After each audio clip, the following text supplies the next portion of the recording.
Hey guys, how y'all doing today? My name is Franchise Fanatic, and welcome back to the channel. And today, if you guys, is another podcast with Recon Trooper. Hey there, folks. Recon Trooper here again. And if you're watching my version, I hope you enjoy my Marvel Ultimate Alliance 3 gameplay, Spider-Man Friend or Foe gameplay, and Pokémon Let's Go gameplay in the background. Got a whole bunch. Yeah. I recorded 2 from my Switch and 1 from my 360. Thanks to a little tool that I got, I think it was a couple years ago. That's how I recorded the Godzilla gameplay back then. Oh, nice. Okay, see, you're always prepared. I'm always like, yeah, I don't know, you're going to get something. Yeah, well, I mean, I want something different usually every time, not just the same game.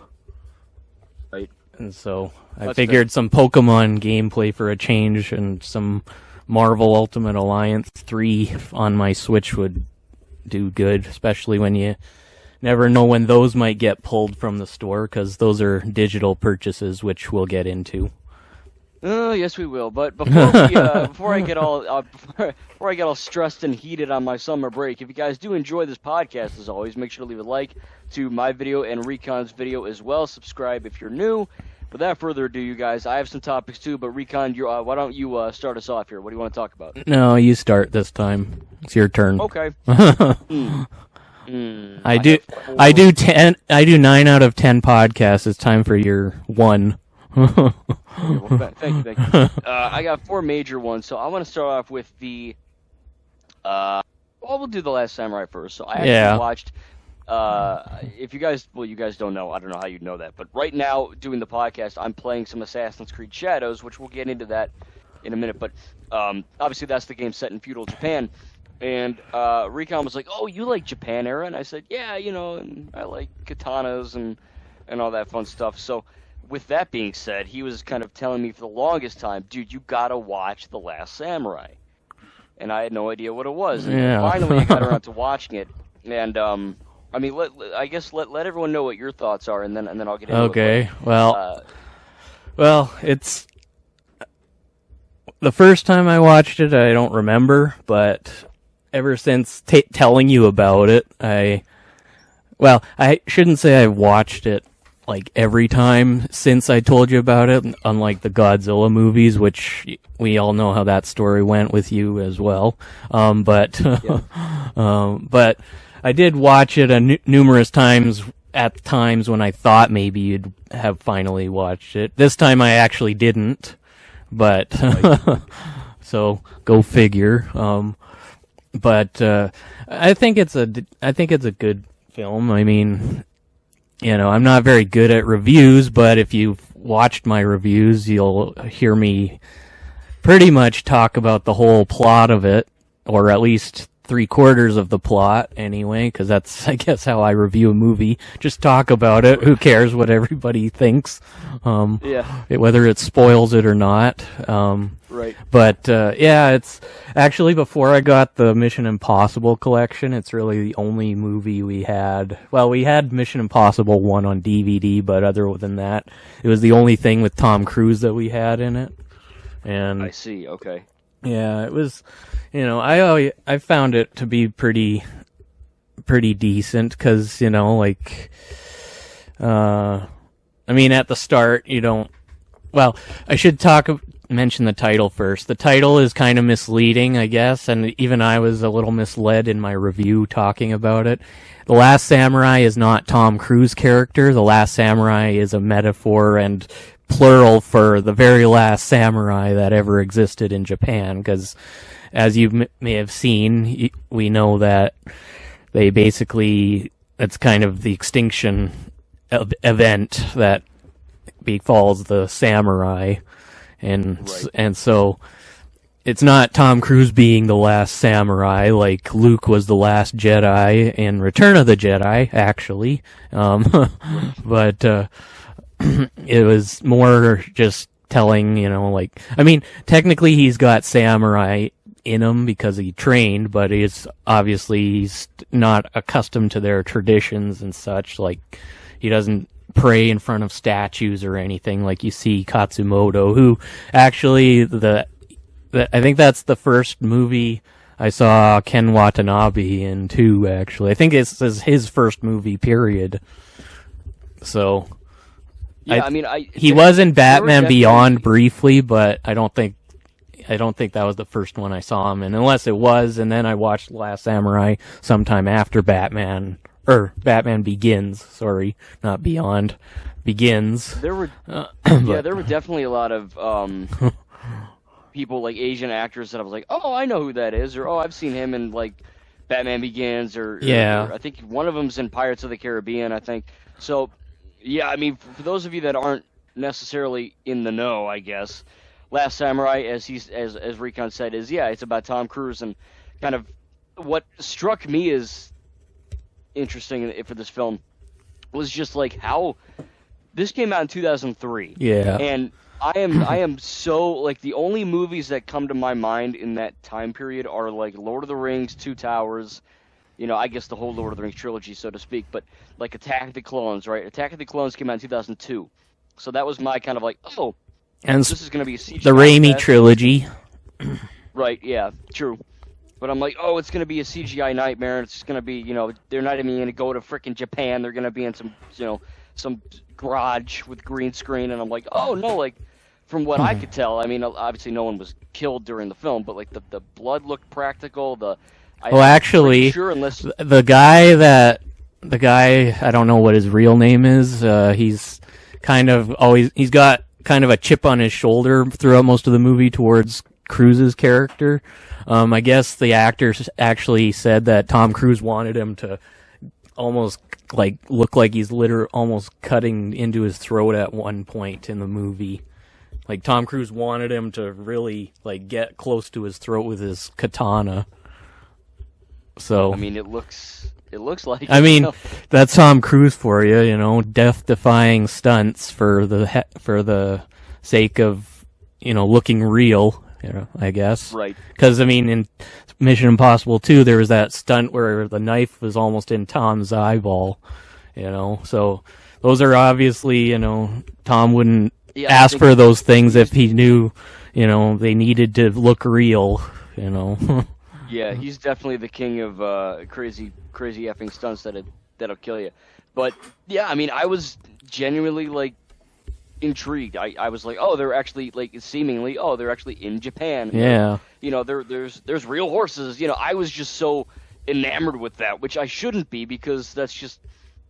And I do, I hate bringing up Attack of the Clones all the time, but that movie feels like a video game movie. There's so much CGI, and this kind of. Well, there is good CGI in it, but especially at the end. I mean, you complain about the clones looking as they do, but I personally like at least the design of them and how they are. I mean, maybe the CGI could have looked more photoreal if they did it in 2009 instead, but right. But I like the clone trooper armor as it is, not what apparently we got in Ahsoka, where it looks like the bottom of the helmet got expanded more to look like in the Clone Wars show instead of staying with the narrow Attack of the Clones version of the helmet. But oh, I see. Okay. Yeah, you'd have to look and see what I mean. This reminded me of. Right. It was like, oh, this is like a real movie. It was like, this looks real. Yeah. They're really doing it.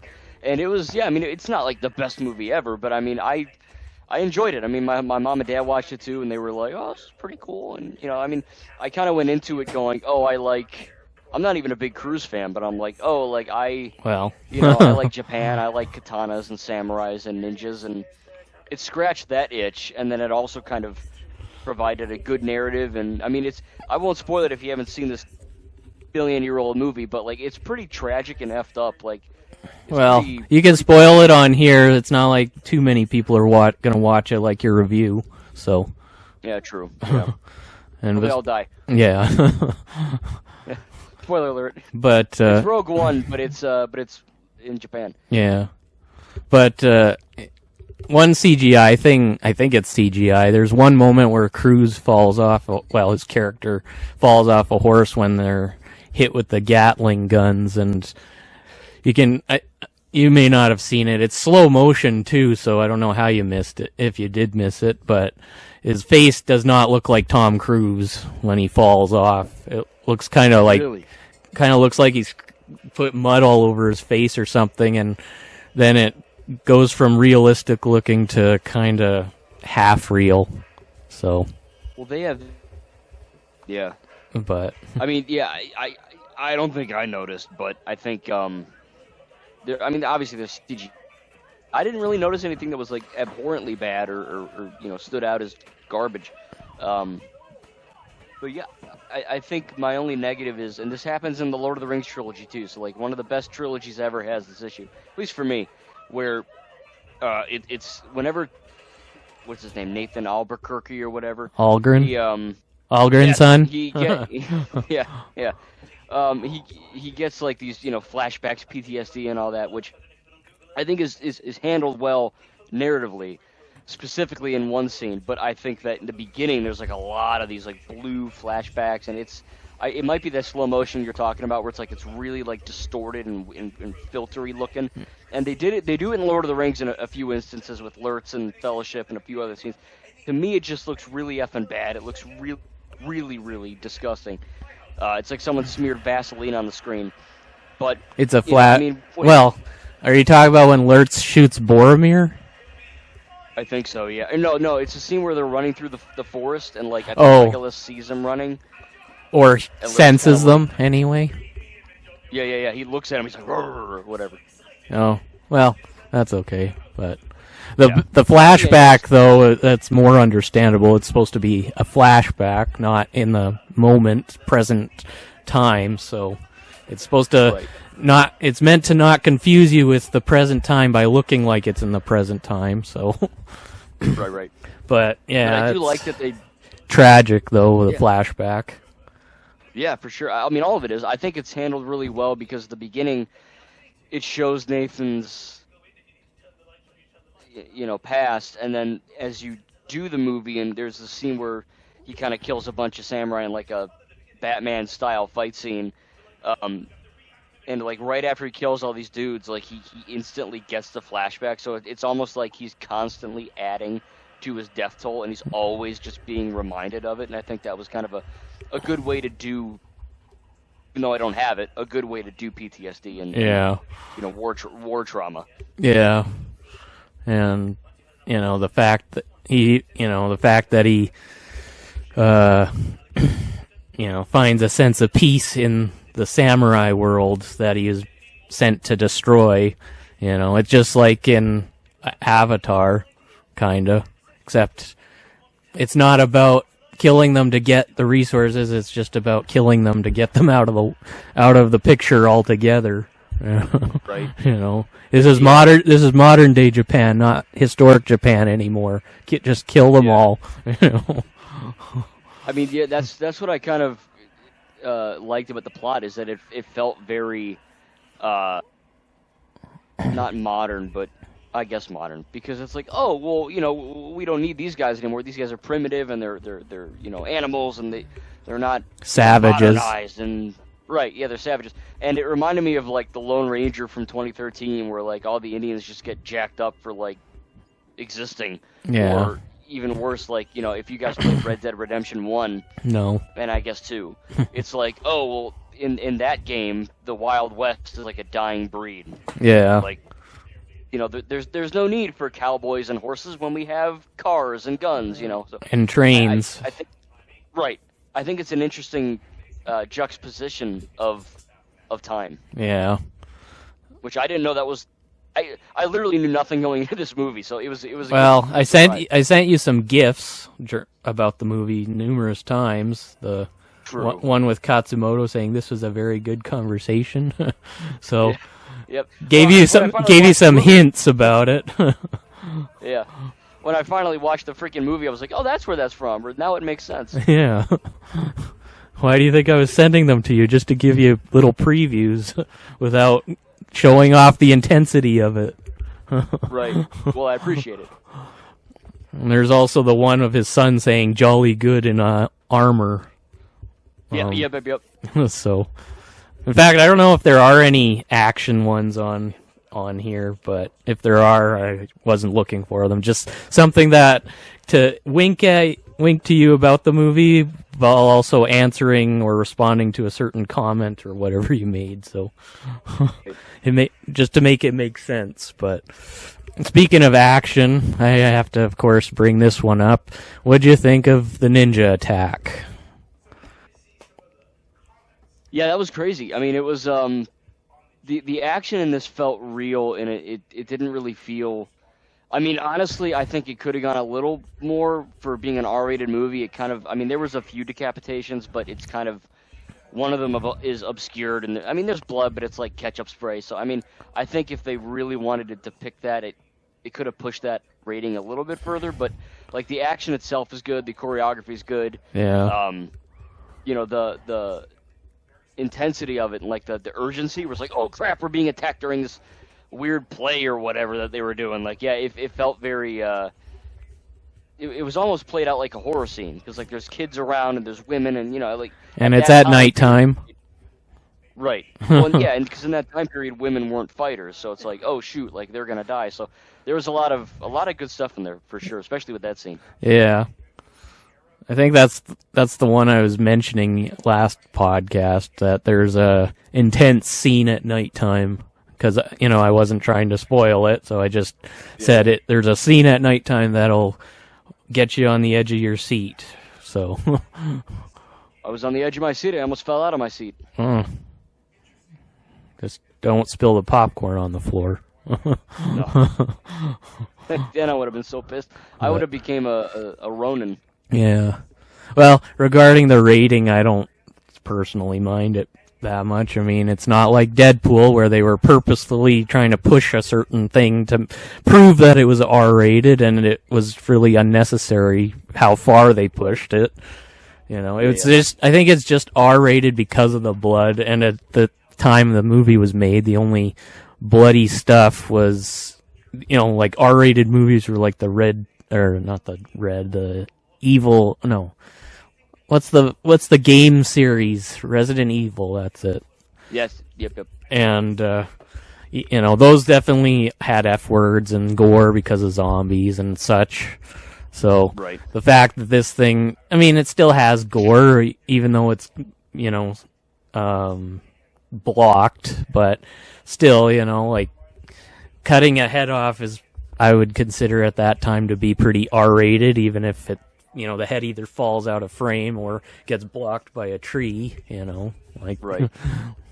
And not to mention, you do see ninjas get stabbed in the eye and all that, so yeah, it's not like, you know, they wanted it to be R-rated just so kids wouldn't watch the scene and become maniacs in their adulthood or something, you know. Yeah, I can see it. Yeah, but. Yeah, and of course the scene that I've always been bringing up, what'd you think of watching the swordsmith making the katana and then etching the things into the blade? Yeah, that was cool. It felt like a proper, I guess, metamorphosis of that character, and like the words and the etchings. Yeah, I mean, everything about the movie had like a thematic meaning, which was cool. Yeah, certainly. It wasn't.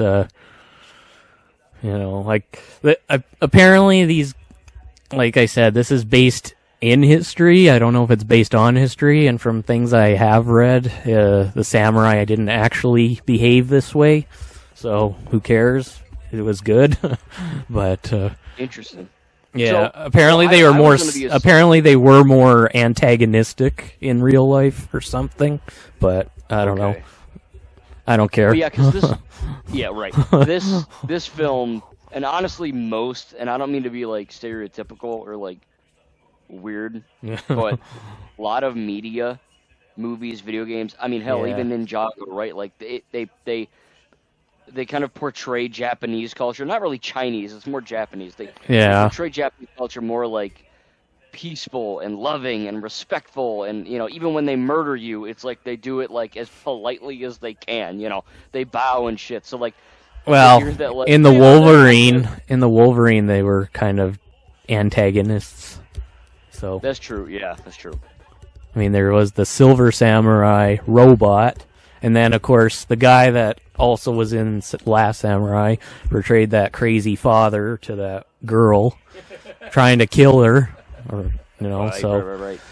So, not everything is, but, they're trying not to, these days they're trying not to offend except white people, I guess. Not to get into skin color stuff, but it seems like the white people are turning into the bad guys, like you've said in the past. Everybody else is good. Even the worst countries in the world have good guys, while the white people are the bad guys.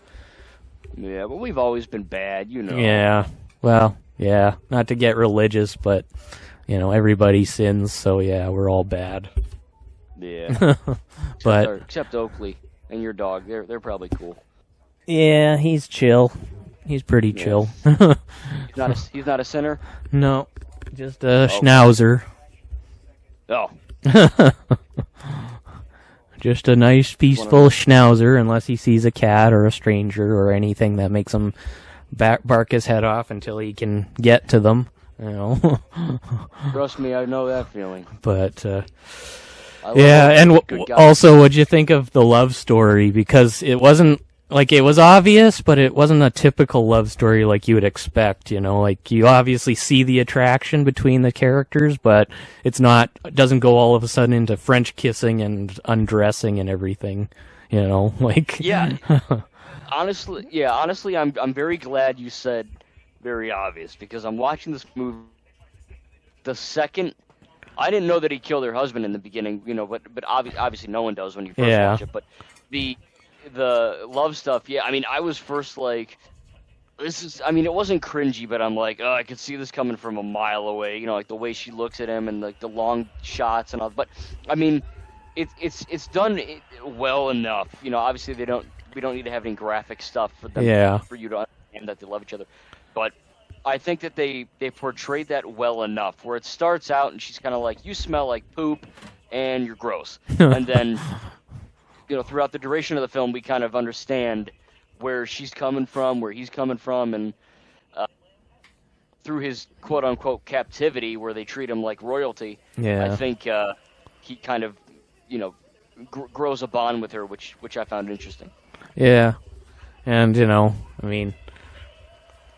the way he kind of interacts with the kids throughout is also pretty good, and, in the ninja attack, he saves him, and she saves him, I should say. And he, goes to protect the one kid that's trying to follow his father's footsteps, and, it's just to see that growth of the character within 20 minutes of us seeing him there, and then after the ninja attack is kind of when the next act starts, or the next segment of the movie, because I think I said you divide it into thirds or fifths even, and it's like the third fifth of the movie is when it ends, and then it goes into the fourth one.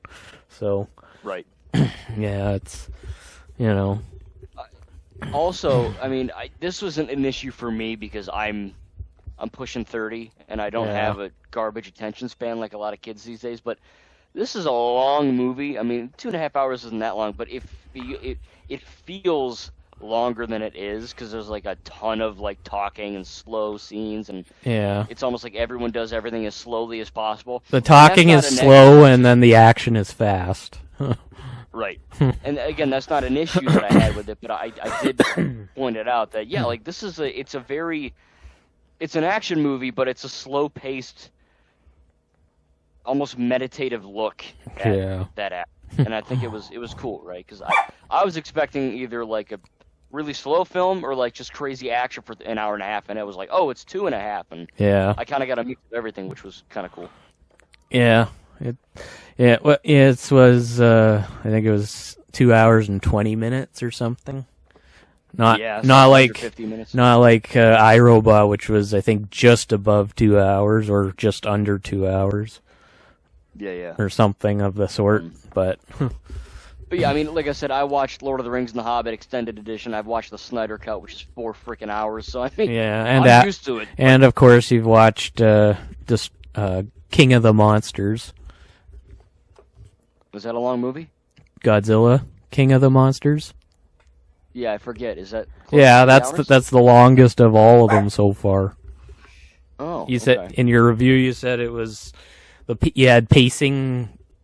It wasn't like issues or something, but that the pacing felt weird because you were checking your watch or something throughout it. Oh yeah.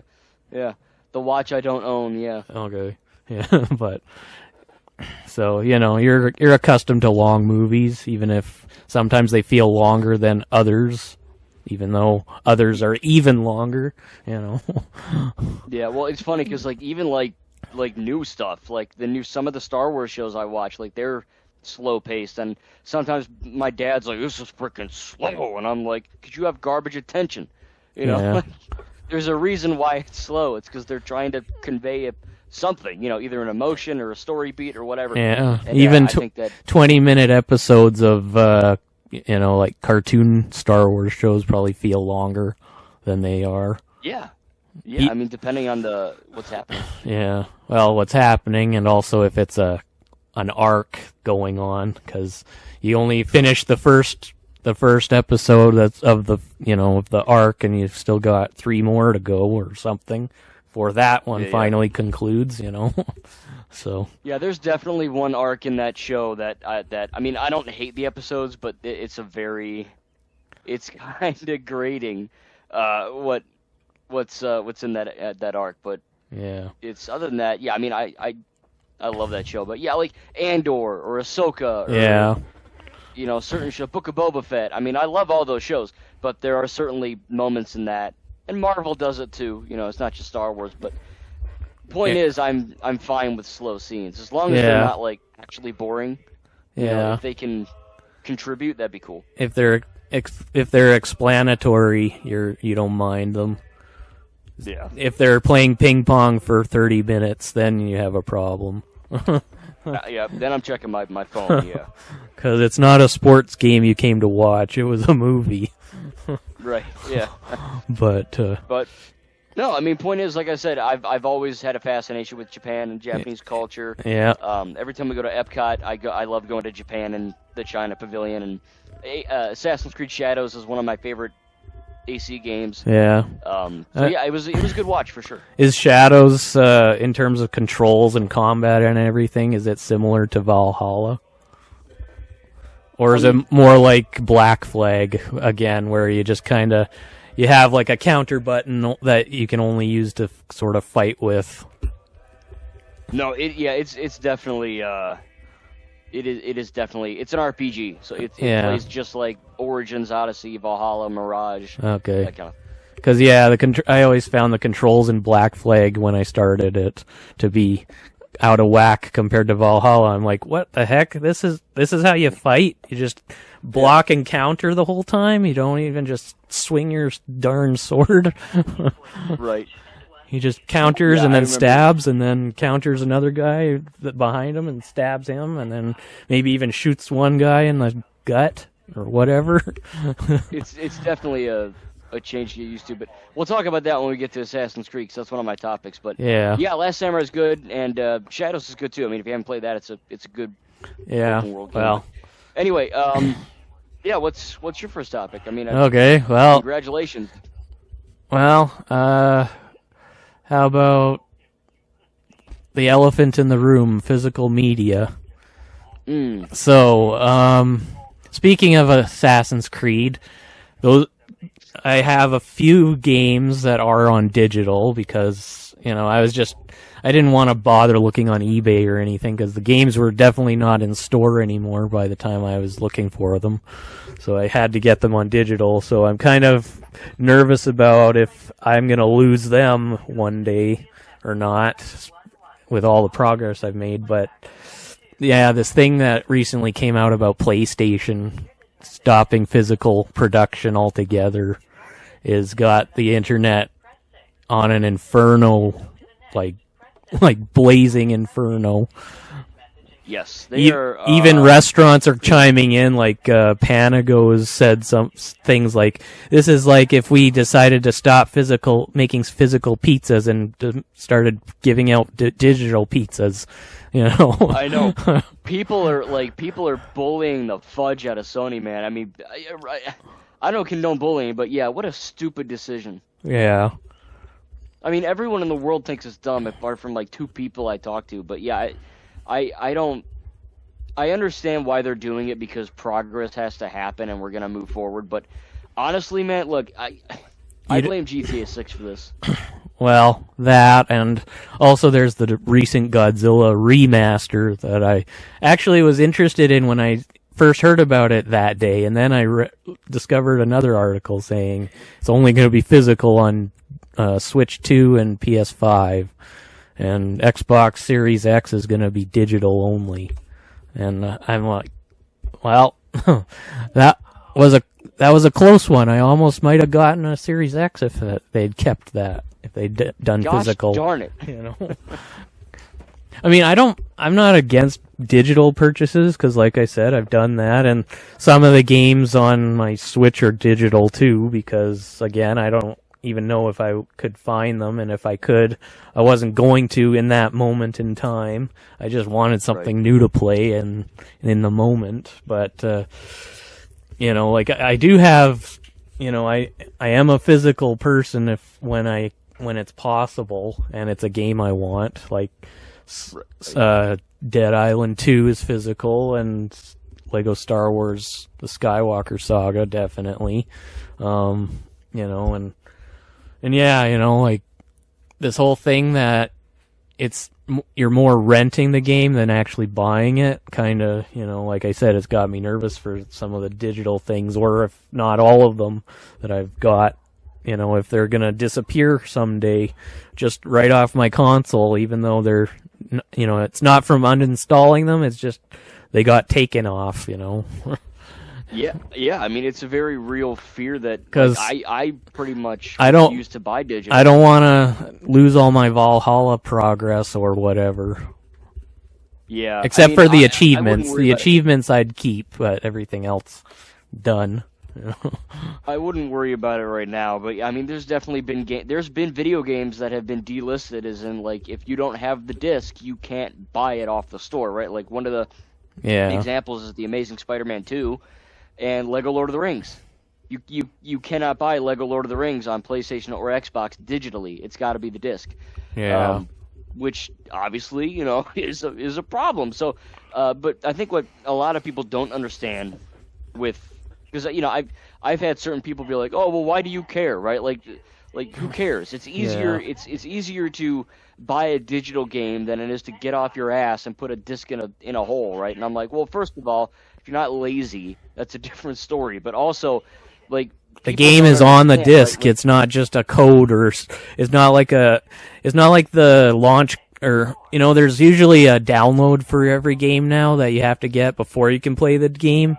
And it's not like it's just that on the disc, and then you can play the game once you've got it downloaded or something. And no, the game is on the disc itself, and as long as you have it, you don't, you know, you can hopefully still play it. And I don't know if Black Ops 6 did that, because if their thing is still online only, maybe, you know, physical is still screwed in that game or something, but... Yeah, I'm not sure, but like I said, what gets me kind of tilted is people don't understand that, like, if you buy something physically, right, a CD, a movie, a video game, a TV show, whatever, if you have a disc for whatever content you're consuming or, you know, watching, listening to, playing, you own it. Yeah. Right? Like, no one's gonna come to your house, punch you in the face, and steal all your stuff, right? Unless some weird circumstance happens. Yeah. You know, if I buy Assassin's Creed Black Flag Resync the next week on disc, Ubisoft isn't going to come to my house and punch me and take the copy, right? Like, I own it forever unless I break it myself. If you buy a game digitally, you don't own the game, right? You own the... What the heck? You own the license to play it. And we actually saw Sony get rid of about 500 or so movies that you bought, and it's just like, well, if you bought them, like, it doesn't matter if you bought the movie, you still can't watch it, even if you bought it. So, like, people don't know that. You don't own that content. You own the license to play it, which is a different thing. So, again, to each their own. But I think that eradicating discs for forever in 2028 for PlayStation, I mean, it's also just nice to have a physical thing, if you're a collector, because, maybe, Lego Star Wars 10 comes out and you want to have all the previous 9 just right there on your countertop, and you want to put 10 at the end finally, Right. You just can't do that now. Yeah. Yeah, you gotta print it off on the computer and then grab some empty CD case and just put it in there, I guess, instead. Yeah. But and I mean, for those of you not in the know, which probably no one, but it's going to take effect in 2028. So we have this year and we have next year to buy physical discs. But I mean, me personally, I don't know about you, but when 2028 hits, and if this actually goes through, if they don't, because look, the whole internet's making fun of them. Like, you know what I mean? Like, this is like a Sonic movie all over again. No, everyone's pissed about this. No one's gonna take this lying down. So I think if enough people make a big stink, they might rethink their strategy. But let's say this does pull through in 2028. I'm never buying another PlayStation game. Like, I refuse to. It's just not part of my console period, because I think this 6 is out before that. At least that's what I've heard.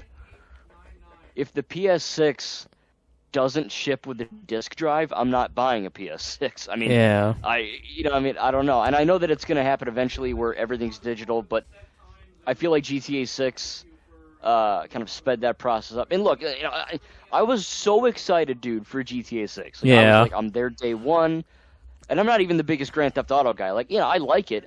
5 is, it's obviously it's an objectively well-made game. It's freaking Grand Theft Auto. Yeah. But like GTA 6, I remember being in Magic Kingdom. I was waiting for a line in Disney World, and I pulled up Twitter or X or whatever, and I saw that. The GTA 6 is digital, no disc, and I'm like, well, I'm not buying it. Yeah. Like, if they release a disc, then yeah, I'm gonna have to buy it. But until then, I refuse. And of course, certain people threw a big fit about that, but that's just how I roll. Yeah. Well, I don't buy digital unless I am desperate for just a new game, and I don't have either a vehicle or the will to go get one in the store, so right. I just download it digitally. But yeah, like I, physical is definitely a movie thing and TV thing for me, because I don't, I have movies from when DVD first started coming out with the digital codes, and I haven't even used any of them. Wow, look at that. They're just in there because, they don't even print off like things that list all the scenes and stuff anymore. So I just keep them in there as a placeholder, I guess, for that. But well, yeah, I mean, even with the games, dude, like I remember going to Target in 2010, and I remember getting Lego Harry Potter on the Wii. It ran like dog cheeks, but I got it, right? So, like, I remember I went to the store and I bought the physical disc, obviously from Toys R Us or whatever. It came with a disc. It came with a little instruction manual that you could read, and it tells you about the characters and the game. And like, they don't even have the little manuals anymore. Like, I know. I bought Lego Batman on Series X like a month ago or whatever ago, and there's no manual, So yeah. The manual is as you go in the game, then they tell you what to do and such. But only to a certain point, and then they stop, and then when you're in a place that you don't know what to figure out, just go on YouTube, I guess. Yeah. But yeah, I'm not gonna get the Godzilla game if it's gonna only be digital. I almost got a Series X, might have gotten a Series X, I should say, if it was physical. What I might have even done is just pre-ordered it and then kept it until I got a Series X, whenever that would be even. But that's not going to happen if it's not going to be physical. So, and I'm not getting a Switch 2 at least right now, so I'm not getting physical for that either. Yeah. I don't blame you. Is there a game coming out that you would get a next-gen console for? Or a current-gen console? Because there's a lot of games that... There's... Resynced coming out. Wolverine. There's so much. Yeah, well, there's not really a game coming out, but there is... but, there are... If they made these games, then maybe I would, like a Lego Sonic game, which... that. The whole character thing that everybody had a problem with for Lego Batman, the recent one, actually would have worked better for a Lego Sonic game. Because there's really not a whole lot of characters aside from major ones like, Sonic and Shadow and Big the Cat and all those guys. And it still would have been more than 7, but it would have been much less than... Lego Star Wars for sure. If there's, because nobody's gonna want to play as some dumb, Green Hills civilian just walking around the place that doesn't have any abilities at all, So, right. Yeah. I think it would have worked better for a Lego Sonic game than Lego Batman, where there are hundreds of characters that people would love to play, even just if it was 50 characters, But if they made a Lego Sonic or Lego Jurassic, or they decided to release the new Godzilla thing on physical, then maybe I'd get the thing. But as of right now, I'm still not desperate. I'm just kind of sticking to what I've got and letting time slowly wither away. So. That's depressing. I mean, plus the added benefit of you getting a Series X. I mean, you probably know this, but you can play pretty much. I would say all of your current games on Xbox on it, and they will look better, run better, play better. I mean, it's crazy. They got the FPS boost thing where you can play 60 FPS and your older games. Does all your progress automatically carry over? Yeah, if you you sign into your account, then it should. Okay. At least for mine, it did. Because I don't want to have to get all the Halo stuff over again if I did that, or Dead Island 2 because I'm on a 4th Slayer now. No, I mean, for you, because I don't know, I'm assuming your copy of that game is 30 FPS, but you would get 60 frames. It would look so much better, run beautifully. I mean, there's definitely a lot of a lot of good stuff in there. Yeah. Well, someday perhaps, but still not super desperate right now. And definitely not desperate for a Switch 2 either right now. I mean, I don't know what, it would have to be a game, like I said, like Lego Sonic or something that would actually want me to get both those things. That's what Lego Star Wars did, because I wanted to play it on the go with a Switch, and they don't make really an Xbox portable. They have the Ally, but I got one of those, and really I tried to play some games on there, but none of them would go on there, and it basically ended up being like a Steam thing instead of, you can't copy your game onto there digitally or anything, and so I just gave it back. It was kind of a disappointing thing for something I was actually waiting to get. Yeah. That month it was kind of weird. Yeah, because I thought that's what it would be. I could just choose any game I have, and at least digitally transfer it over, and then be able to play it wherever I am in the house without the big TV constantly being on. But I guess not. It has to be. It has to have the Xbox on the go or something stamp on it, I guess, and the games I was trying didn't have it, so I see. Okay. I just wanted Dead Island 2 and Dying Light, and apparently neither of those had it, so I'm just this isn't what I wanted, so just got my money back for it. But you're getting 0 for 0 on this, my man. Jeez, you gotta. Yeah, that was back in April though, so. Okay. But I've forgotten about it until now, actually. So. You're welcome. But that's why I'm here. Yeah.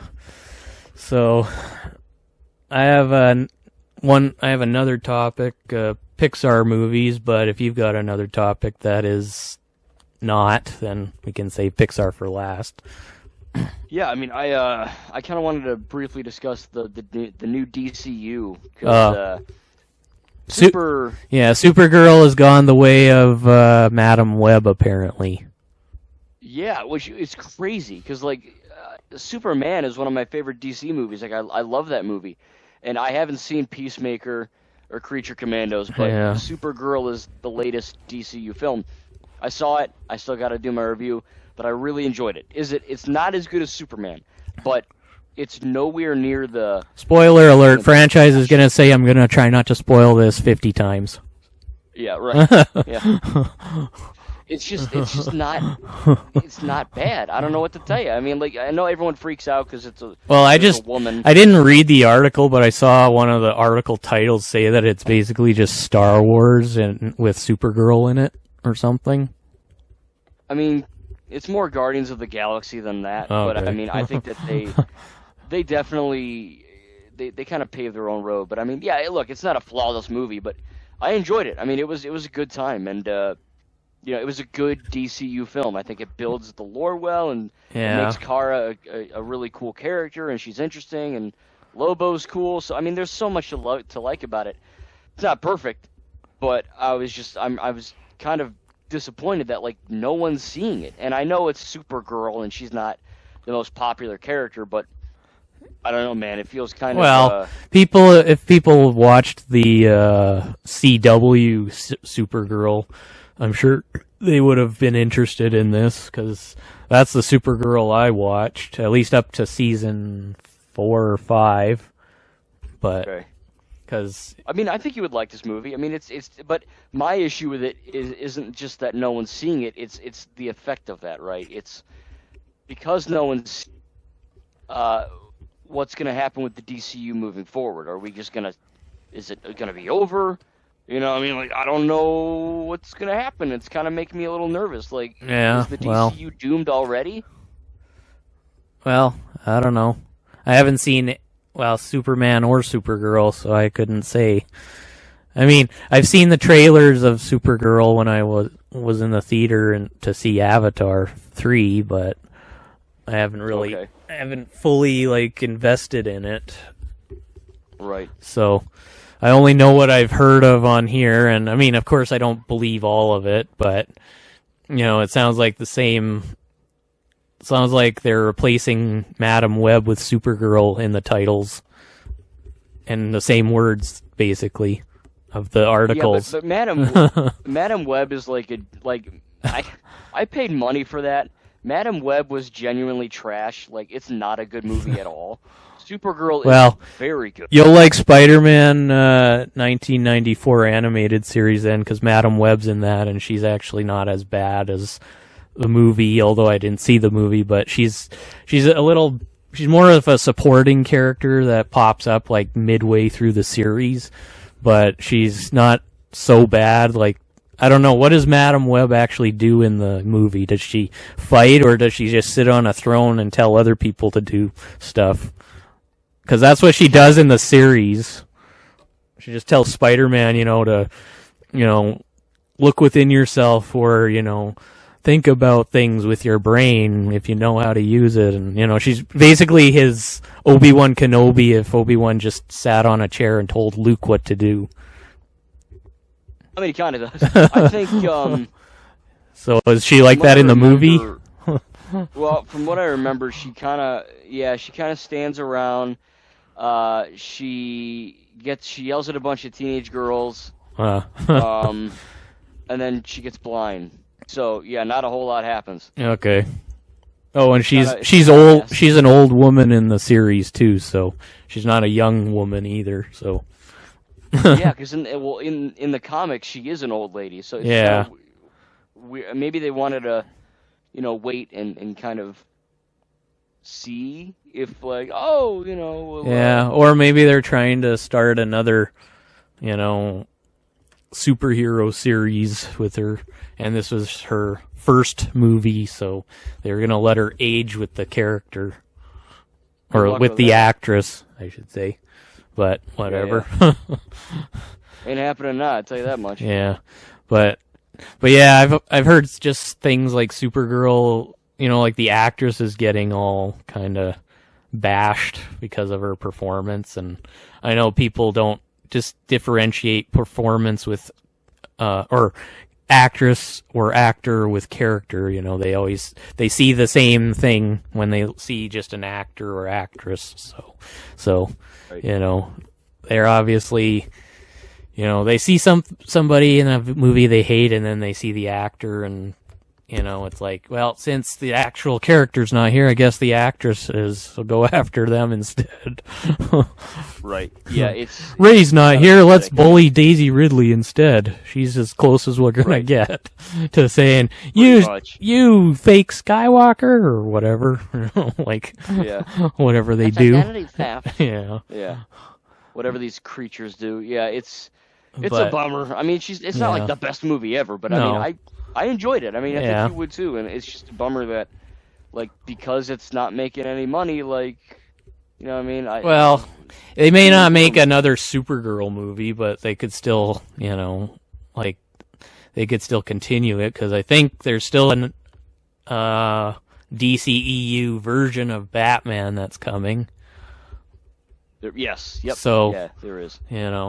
And if they're building to, if they're trying to do what Phase 1 of MCU did, we could still see Supergirl team up with whoever they bring into the fold before the ultimate team up, or at least the first ultimate team up, because we know if it works that way, then we'll get a bigger team up next time, and a bigger one, and that's how it goes. Right. So, well, it's funny you say that, because Supergirl's already confirmed to be in Man of Tomorrow, which is Superman 2. Yeah. She's in it. She's still in the DCU. She's not gone, but yeah. I just worry that how's Clayface gonna do? Yeah, I saw the trailer to that, and it was kind of, I don't remember much of it, but it was kind of odd. I mean, I wasn't freaked out about it, but it kind of, and I mean, I can't expect just to see this guy made of brown mud in the movie version, if we ever see him before the movie comes out, because they got to show what he's going to look like before the movie comes out. I mean, it just makes sense to do that, just to get people to know what they're in for, because if they hide what he's going to look like, and then he just looks like, a clay version of, say, just this walking human-sized thing of mud, instead of the big monster that we know from the Lego games, and people are going to be like, wow, that sucks, It's like if they did that with Hulk, in Avengers, or even Incredible Hulk, and they didn't show Hulk at all. They just kind of, at the very least, they just showed a big green hand or something. And then in the final product, all we saw was just Bruce Banner, the same size, just shirtless and green, It was it. So I hope Clayface does look like he's supposed to look. I hope they don't try to change things like the dumb Batman director changed a whole bunch of things just because things seemed weird or whatever. And he didn't mind putting Batman in a shot where he smashes his head against a bridge and survives, but it's weird that Oswald Cobblepot turns into Ozzy Cobb or whatever. Right. Yeah. So hopefully they don't do something like that with Clayface, where he just, looks like a walking statue that is dripping all the time. I mean, apparently it's going to be a really brutal R-rated horror film, so I think that they're probably going to make him as gross as possible. Yeah, well, they can do that and still him still not look very right. So, right. I mean. They've done like they did with Venom in Spider-Man 3. I mean, he looked pretty much right, except for his size. he was supposed to be, at the very least, he was supposed to be shorter than Hulk anyway, but right. He's just the same size as Spider-Man in Spider-Man 3, and, I get it. Sandman is the big guy, but, and I don't know, that's the one thing I think everybody hated the most about Venom, apart from his lack of screen time, because he only shows up at the end, and that's you don't even see just his Venom face very much either. It's always going back to Eddie Brock's face, and then you see his Venom face for a brief second before, it cuts to whatever else or whatever, So, hopefully, I don't know if I'll see it or not, but I hope they get Clayface right. I just hope they get him right. Me too. I mean... And from what I remember in the Lego games that I've played, he can make hammers out of his fists, so I hope he can he does that too. Well, I think he does in the trailer. Oh, it does? I don't remember. I just saw it the one time. Yeah. I saw it the one time after you told me about it, so. Okay. And I don't remember it after that. The only image I remember is just a faceless guy that it looks like his skin is turning into, his skin is actually like mud or something, but it's skin-colored mud. Mm-hmm. So that's all I remember from the trailer anyway. But, I mean, it looks good to me. I mean, I'm going to see it, I'm going to see everything DC related, but yeah. I think it'll be a good time. At least I hope so. Yeah, until you have to go to the movie theater digitally to watch it now. Oh my God. Oh God, screen it into your eyeballs, kids, or whatever. Yeah. You buy a ticket and then they come to your house and put a thing on your forehead, and then your eyes roll in the back of your head, and then you're watching the movie, and then once it's over, you're out of, you're out of it finally, and it'll be like, well, that was a good movie, I guess. I don't know how my mind is feeling now. Yeah. But it's like me when I put on VR goggles. Yeah. But I hope I hope it's gonna be good enough anyway of a movie. And I don't think Supergirl's bombing is gonna hurt too much. It's not like if they tried to do this with Avengers or for instance, and the Iron Man 1 was the first one that bombed, and then finally then Incredible Hulk, and it all bombed, so Avengers wasn't going to be made after 4 bombs in a row or something. It's not going to be like that, I don't think. Right. It's people have to either be familiar with the character or be invested, or they have to have the mindset to turn off their disbelief so they can watch it without hey, why does that guy look like he's from Star Wars? I thought I was watching Supergirl, or whatever. Yeah. So right. Also, I don't think some people just, I think, don't want to get out right now either, because of the way their countries are probably being run. So yeah. Because I don't know about where you live, but here in Canada we're in a bit of a minefield, so to speak, and right. we're still stepping on mines instead of avoiding them. Right. So yeah, that's but quite a way to put that. Yeah. So my next topic, and let's see, I'm assuming at least an hour or up to an hour, because we are an hour. This could probably be our last topic, I think. Okay. That'd be fine. I mean, what do you All think? right. You got Pixar? Yeah, Pixar movies. So thanks to Recon Trooper for commenting on your review on your version of our last podcast. He wanted to talk about Pixar movies. AKA me, cool.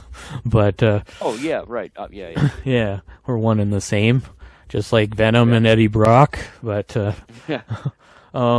yeah, so I was all of last month when I was still battling my sinus infection. I was watching some Pixar movies, and I didn't watch all the ones we have because some of them are, I think, on VHS and we don't have a player anymore.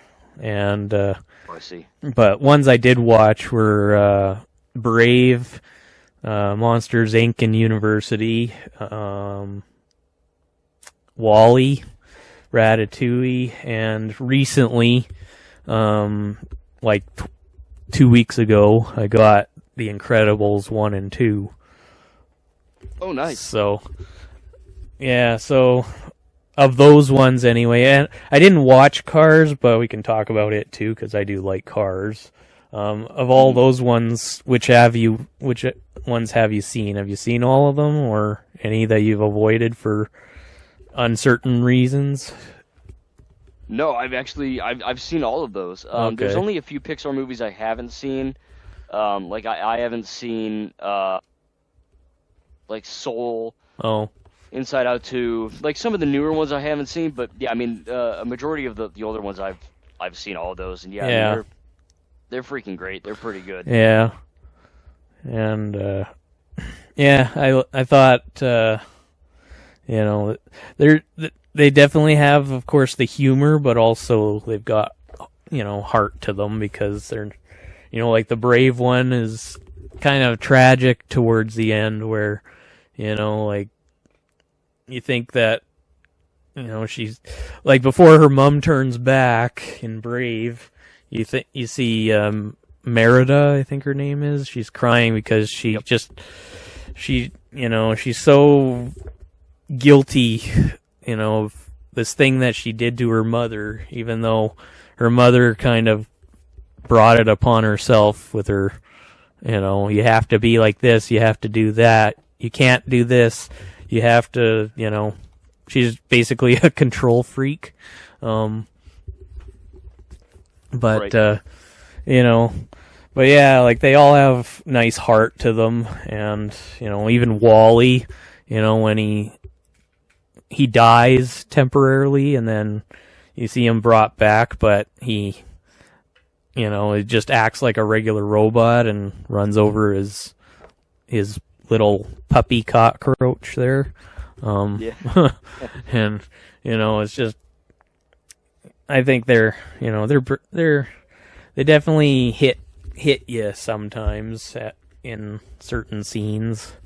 So. Oh yeah. Pixar's definitely good at making the audience want to cry. I mean, I remember. Well, I don't cry very well, especially towards movies, but I certainly can feel like when something sad's happening. I can sort of feel. I don't know how to describe it. It's like tears trying to form at the back of my head, but they don't come out, kind of thing. Okay. So, it's I can definitely feel at times when I have to. Like with Kung Fu Panda, which isn't Pixar, but Kung Fu Panda 2, when Po is remembering, what happened to him when his mom puts him in a basket of radishes, and then runs off, and you never see her again. Like during that whole sequence, I get kind of emotional feeling. I guess you could say. I don't cry, but I definitely don't feel like this is funny or anything. Well, that's good. You're human. Yeah, I'm human with a little roboticness to me. I mean, last time I cried was when my last dog died, and that was a month later after he died too, because I was having dreams with him. I was having dreams with my dog about my dog and me crying in the dreams, and one night I just woke up and started crying about it because, I guess I hadn't cried yet when he died, but right. Anyway, but yeah, like I don't cry at movies very well, but I definitely don't, there's ones that I definitely can, I don't feel like laughing at or anything. So yeah, well, yeah, that's a good thing. But yeah, and speaking of Incredibles, Incredibles 2 was kind of weird, being the first one that you literally hear like swear words in, like being used as. Did they not? Yeah, there was. Swore in the first one. Well, they might have said "oh my gosh" with a different word, but no, in Incredibles, like they say "I'll be darned" with a different word, and like I think they say "heck" with a different word. They do, yeah, and they say "bantha poodoo" with a different word at times. So, it was kind of weird hearing those words, especially when you don't hear too many, if at all, any at all in the first one.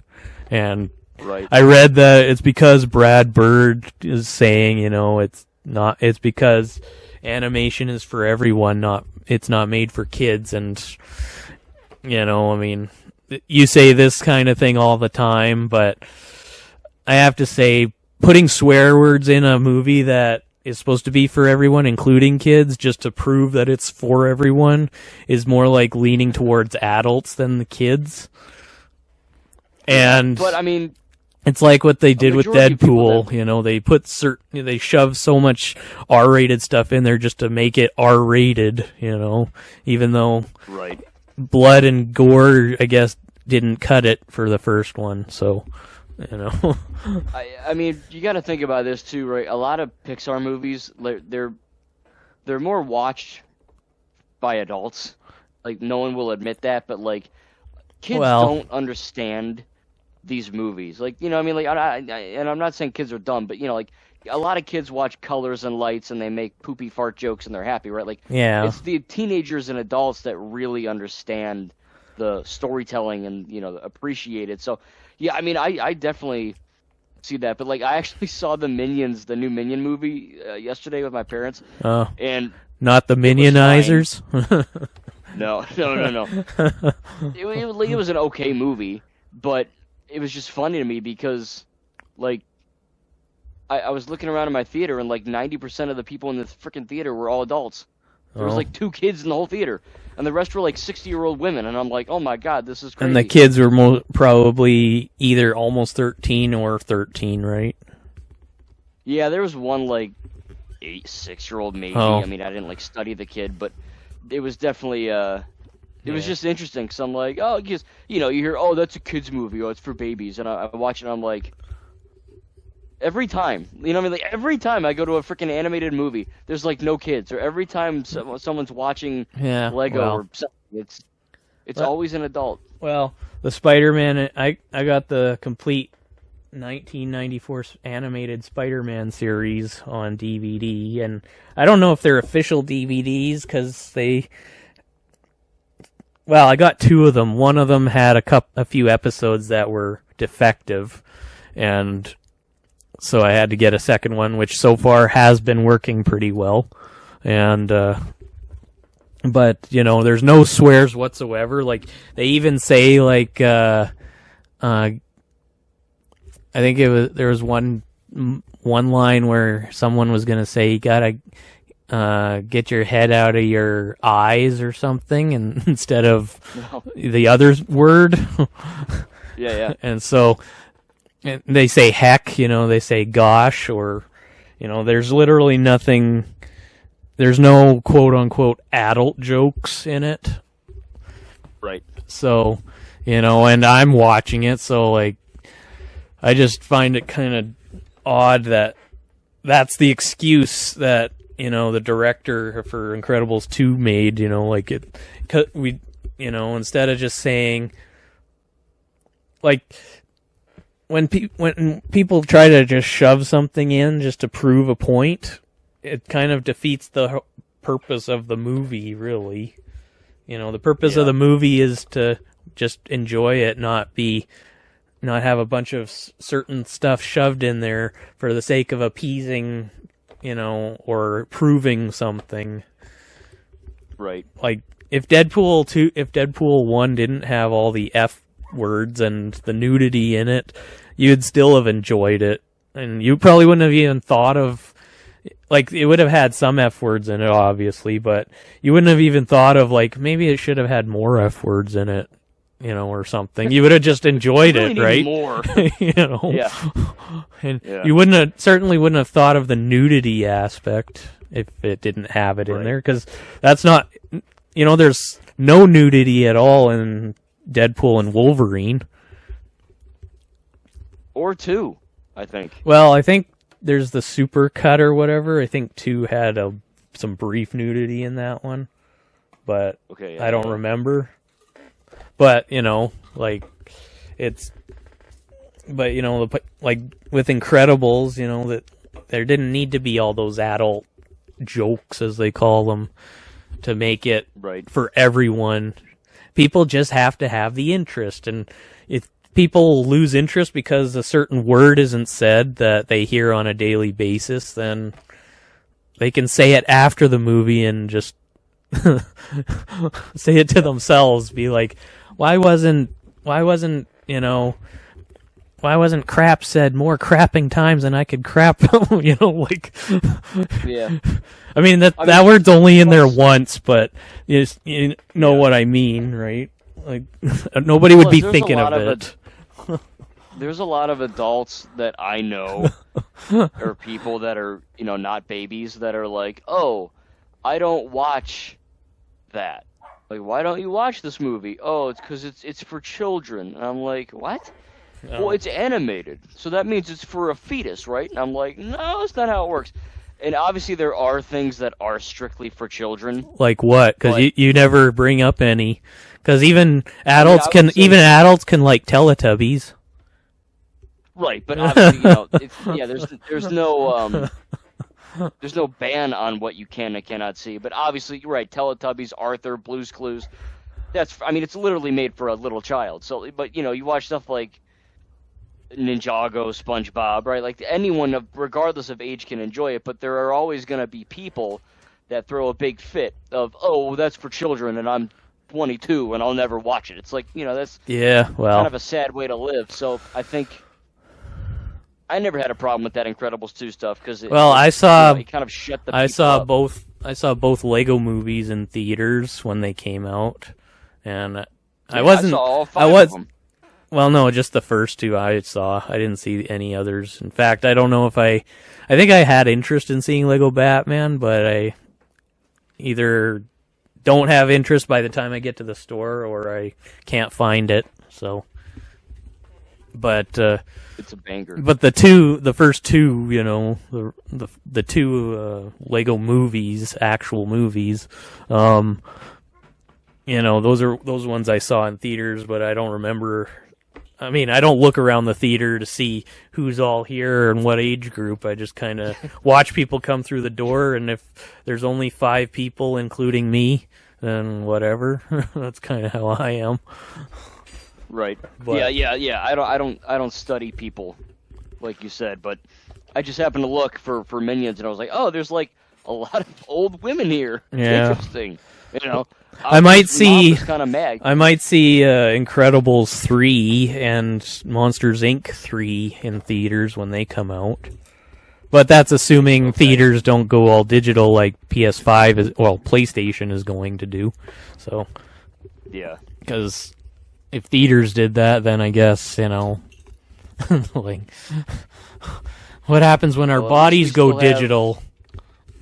Yeah. At least I still have my PS5 discs. Yeah. You can't take that away from me.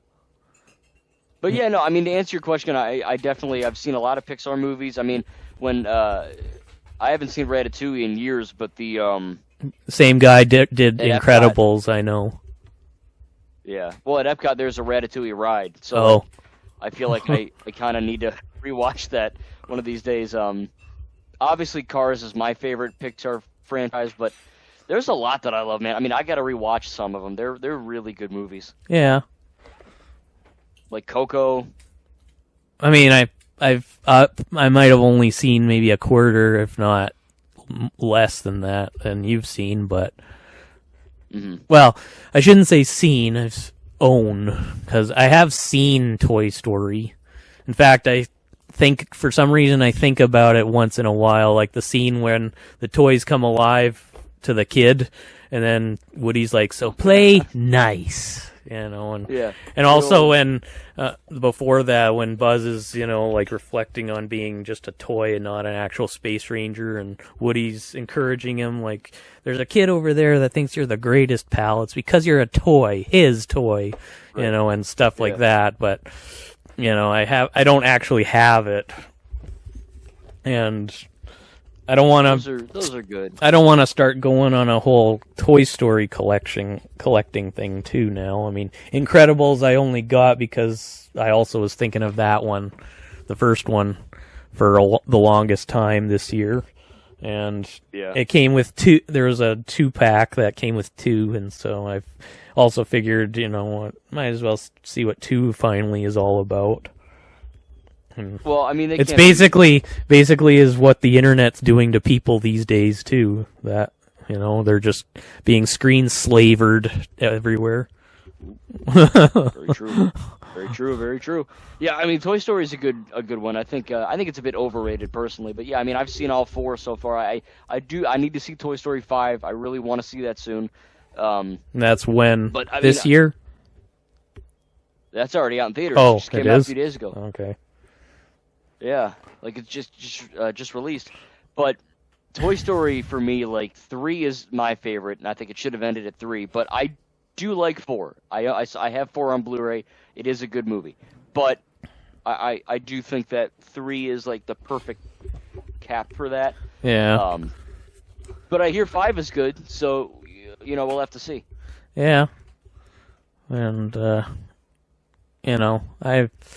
I might start collecting them one day. I just haven't had the willpower to do it right now because I just got Incredibles and I kind of watched them both movies 5 times, 5 days in a row. So I kind of decided to You're an expert. Take a 2-week break from it after the 5th time. So yeah. But you watch movies way more than I watch movies a lot, but you got me beat there. Yeah, well, you have a job. I don't really, except for Monday volunteer food pantry stuff.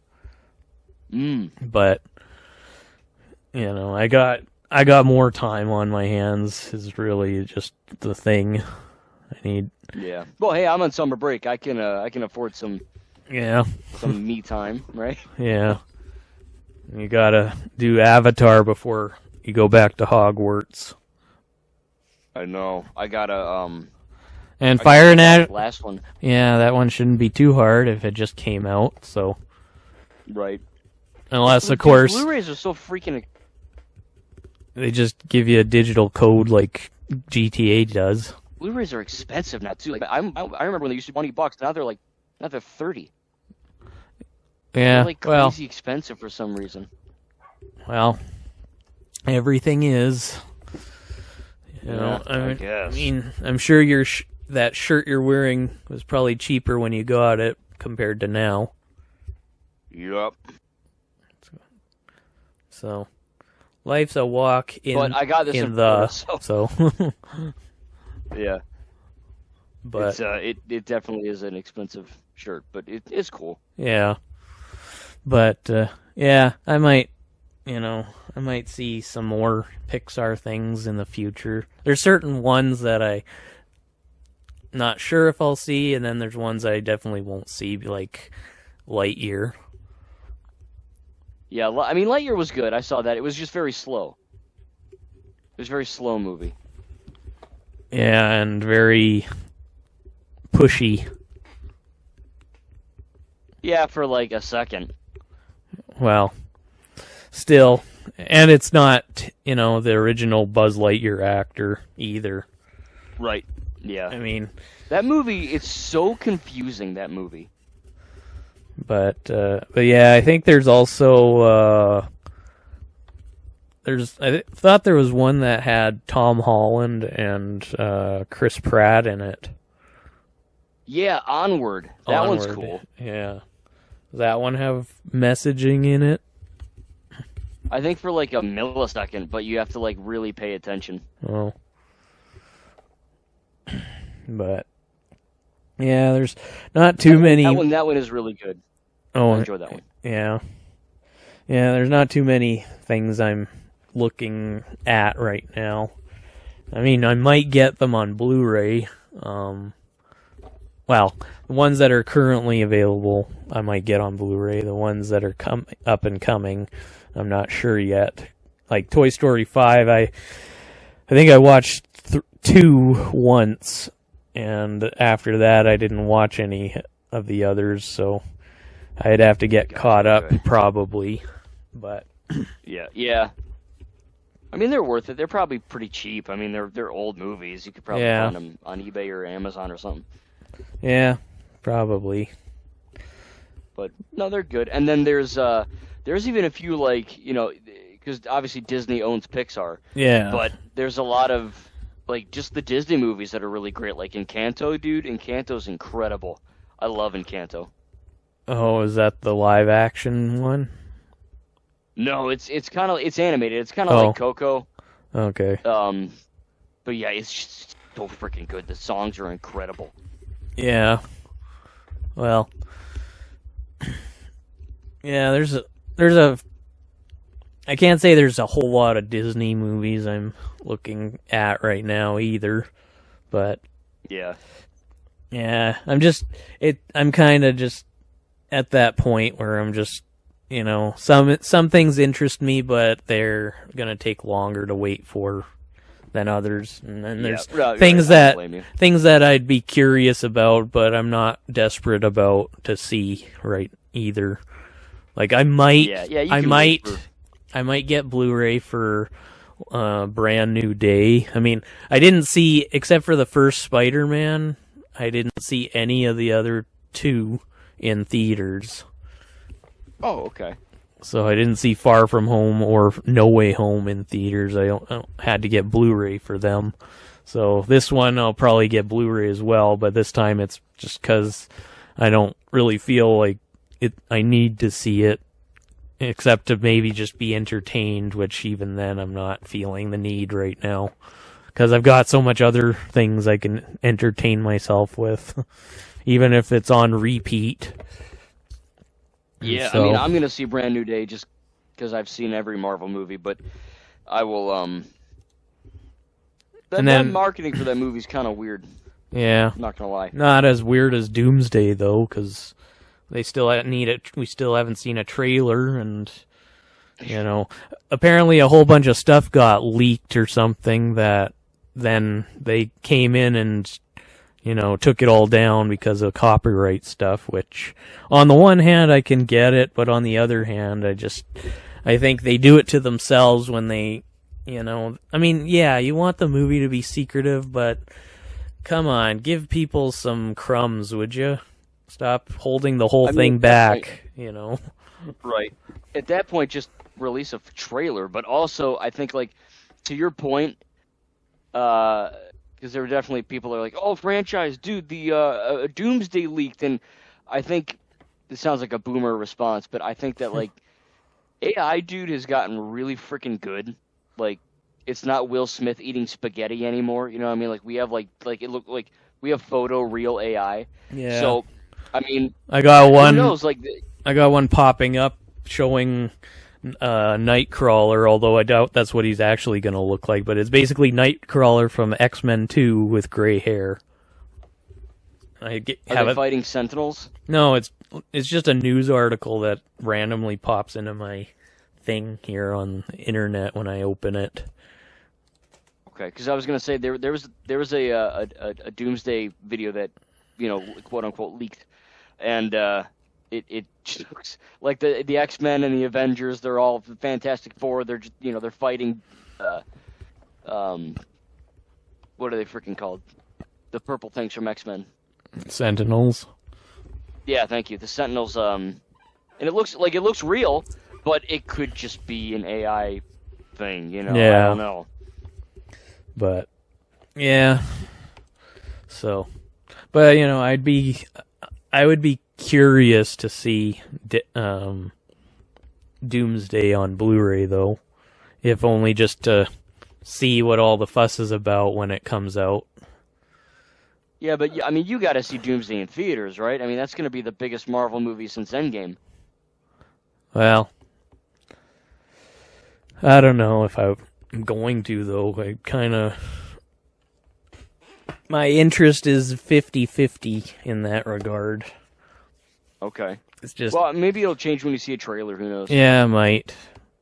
I mean, I admit I'd like to see, Doctor Doom's appearance, which, of course, they're also, hiding after all this time. Right.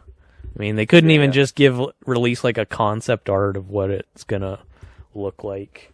Just standing with a gray background. Apparently something with him leaked, or like a promotional image for like a toy or a shirt or something. But again, I don't know if that's real or not.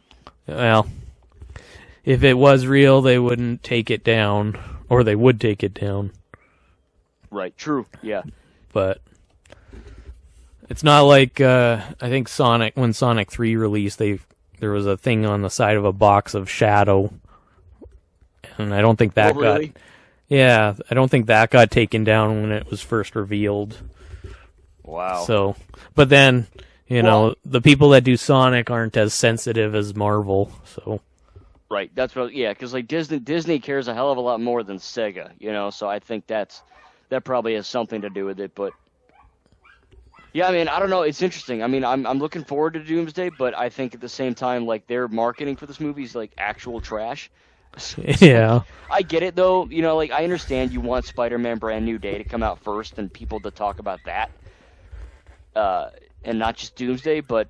And, you also you don't want to release Doomsday trailer before, and then people start wondering, well, is Spider-Man from that one going to be in this too? Or is it going to just be Maguire's Spider-Man? But on the other hand,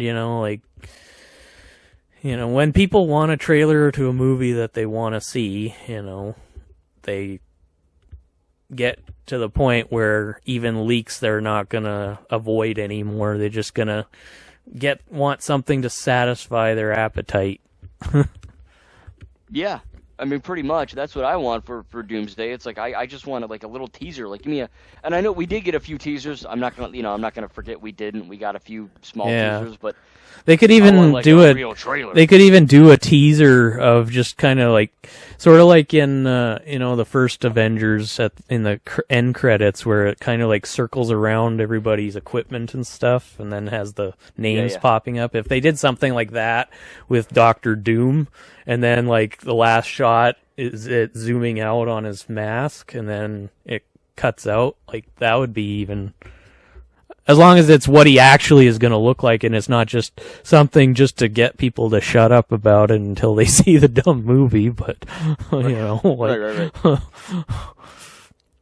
Yeah, that'd be cool. I mean, shoot, like I said, dude, I'm pretty much take anything at this point. I want something. Like, same with GTA 6. Like, I want gameplay. Like, it boggles my mind that people, like, no shame if you do this, but, like, it makes me crazy that people will pre-order GTA 6 without any gameplay. Like, I don't even know what the game freaking looks like. Well, I think I did that with Lego Star Wars at the time, but that's just because I was either just wanted to get it out of the way, or I was, just in the right place at the right time and just figured heck with it, or I don't remember why. Right. It was before we got the actual gameplay trailer of, what the little thing that brings up the map for the first time got shown, like what it was going to look like. Oh, right, okay. So it was before that trailer, and then the delay, expect it 2021, and then... Oh, God. So... I remember that. The dark times. Yeah. But, but I don't usually pre-order right off the bat. Not to mention, I don't know if when games are first announced, I don't think they're pre-orderable right away. I think you have to wait like at least a week or something, or a month. Yeah, there's some kind of time period you have to wait for. Yeah. But anyway, like, Yeah. I pre-ordered Black Flag, but, I mean, I just wanted to ensure I had a copy, I guess. Yeah. And to make, you wanted to make sure it was a physical copy. Yes. Yep. I'm gonna go to Best Buy and get that disc, and I'm gonna be a happy camper. Yeah. And hopefully it's physical. They're not gonna pull one on you like Rockstar. I think I would actually lose my mind. Yeah. But anyway, I guess we should stop here. We're an hour and a half, so. Okay. Well, hey, we had some good stuff. Yeah, and I'll try to think of some more next time. I mean, I also was watching at least the first two mummy movies, the first original ones. With Brendan Fraser? Yeah, I watched those this month because there's a fourth one coming out. And yeah, I heard. Yeah, not to get into it, but they're, I guess, pulling a Cars 2, or trying to pull a Cars 2 on the third one. Oh, really? Are they, ignoring it? Apparently, but we'll get into that next. I haven't seen it. We'll get into that next time, but okay. Just try to remember the topic, put it on your laptop forehead or something. Just say, talk about this when you do your next podcast. I'll stick it on my actual forehead. How about that? Sure.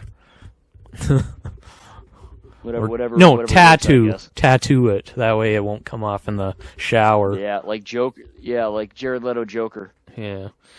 But so if people enjoyed our hour and a half and 2 minutes podcast, leave a like and subscribe and comment if you so desire. If you made it all the way, comment, I don't know, samurai sword.